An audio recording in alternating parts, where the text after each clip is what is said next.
Hi, welcome back to Rebecca's Tea Room. Today I'm going to tell you the story of how Big Tom and my mother met. It was such a love story. So it goes back to the very early 70s. And my mom had a best friend, and we'll call her best friend Betty. And she and Betty had been best friends since they were children. And one of the things that they had witnessed among other people who they had grown up with was that when people got married, their friendships seemed to just kind of fall apart. And they were very committed to their friendship. And so they were like, we don't want that to happen. And they came up with an idea that they would only date best friends. And that way, if they married a pair of best friends, they would all be like best friends together. It would be awesome, right? Because, it was a simpler time. So my dad was actually teaching. He did a brief stint teaching at a school in St. Louis. And he was teaching at the school that Betty also worked at. And at a staff picnic, Betty had brought my mom along. My dad took a shine to her and asked Betty about my mom back at the school later. And Betty explained to my dad that like she and my mom had this deal that they would only date best friends. And my dad was like, well, I have a best friend. That's awesome. Like, let's set it up and see, maybe we'll all work together. And it was like, oh, look at this. So they did it and it worked. They were all best friends. They were two best friends and they were two best friends and they got married and it was so great. Except for each of the men, they weren't actually best friends. I don't even know the man's name. This was not a lifelong friendship, I assure you. People don't understand. Predators tend to be pretty open with each other about the sort of people they are. And they're very cooperative. Their only real loyalty is to other predators because it benefits everybody if there's no accountability for anybody who engages in predatory behavior. So like that's their one loyalty. But yeah, so he had found someone, I don't know, maybe someone he drank with, I don't know.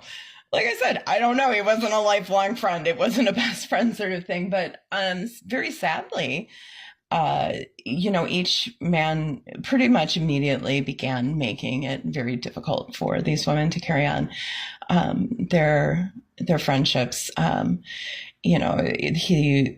Betty's husband would do things like my mom would call to talk to her, and he'd say, "Yeah, hold on," and he'd just lay the phone down and walk away. And Betty was like walk in 20 minutes later and pick the phone up and be like, hello, and my mom would have been sitting there the whole time. And then once my dad and my mom moved away from St. Louis, where my mom was from, they, even when we lived south of Chicago, and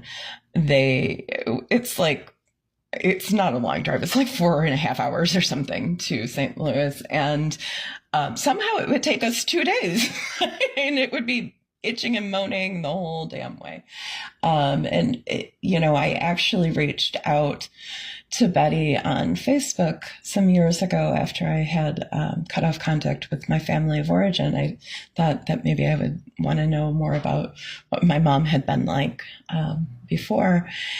And she said she didn't realize that my dad was never okay with my mom socializing. Even just a monthly bingo thing she used to do with some neighborhood ladies, it was major drama every damn month.